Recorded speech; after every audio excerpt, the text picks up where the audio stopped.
काय गंमत आहे नाही? मी निवडणूक लढवतोय हे ऐकल्यानंतर तुमचं पित्त खवळलं का?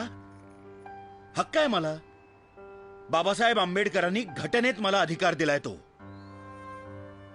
खुनी, दरोडेखोर, स्मगलर्स हे तुम्हाला खासदार आमदार म्हणून चालतात, पण एक प्रामाणिक मराठी माणूस आज राजकारणात जातोय असं म्हटल्यानंतर जणू काय मी तुम्हाला नरकात आणि मसणात घेऊन चाललोय अशी प्रतिक्रिया का?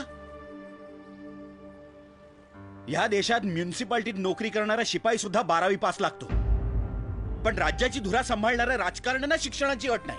नाही नाही नाही, मी साक्षर निरक्षर या वादात जात नाहीये, पण एके ठिकाणी साक्षरतेच्या नावाखाली कोट्यवधी रुपये खर्च करायचे आणि दुसरीकडे निरक्षर उमेदवाराला लोकशाहीच्या नावाखाली सूट द्यायची.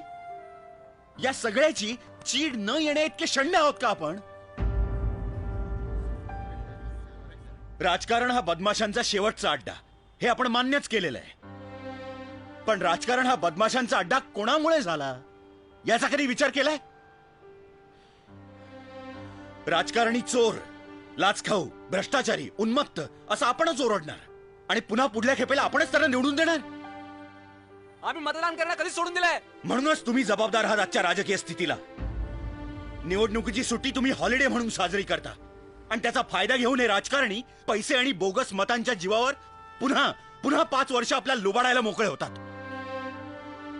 प्रत्येक नगरसेवक, आमदार, खासदार हे तुमच्या प्रश्नांची उत्तरं द्यायला बांधील आहेत, पण आपल्यापैकी किती जण त्यांना त्यांच्या कृत्याचा जाब विचारतात? का नाही आपण त्यांना विचारत, अरे बाबा तुमची भूक तरी किती? तुम्हाला भस्म्या झालाय का? किती खाल? अहो कळत नाही का तुम्हाला? अहो काढून काढून गाईचं दूध संपेल, पण हे तर आता बैलाचं दूध काढत सुटलेत. देखो देखो सुनो, कोथिंबिरीची जुडी सुद्धा पारखून घेणारे आपण राजकारणाच्या बाबतीत इतके गाफील का? ऐऱ्या गैऱ्यांच्या हातात सत्ता देऊन मुरदाडासारखं गुडघ्यात माना घालून स्वतःच्याच मुलखात परक्यासारखं जगण्यासाठी जन्माला आलोय का आपण? माझी राजकारणात यायची पात्रता नाही हे मी जाणतो, पण आज तुम्हा लोकांना इथे एकत्र करण्यासाठी मला असं खोटं बोलावं लागलं. बोला ना, अच्छा आदमी. आज एकच सांगतो, जागे व्हा. अजूनही वेळ गेलेली नाही. आपल्या मनाशी पक्क करा, मतदान हा हक्क बजावायचाच.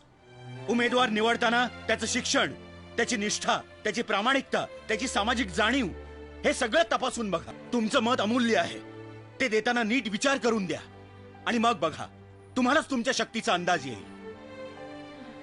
हे सगळे बदल लगेच घडणार नाहीयेत, पण मला 100% खात्री आहे, आपण आज पाऊल उचललं तर येत्या काही वर्षातच आपल्या राज्याचा आरोग्य मंत्री एक डॉक्टर असेल, अर्थमंत्री एक अर्थशास्त्र तज्ञ असेल आणि क्रीडा मंत्री एक खेळाडू असेल.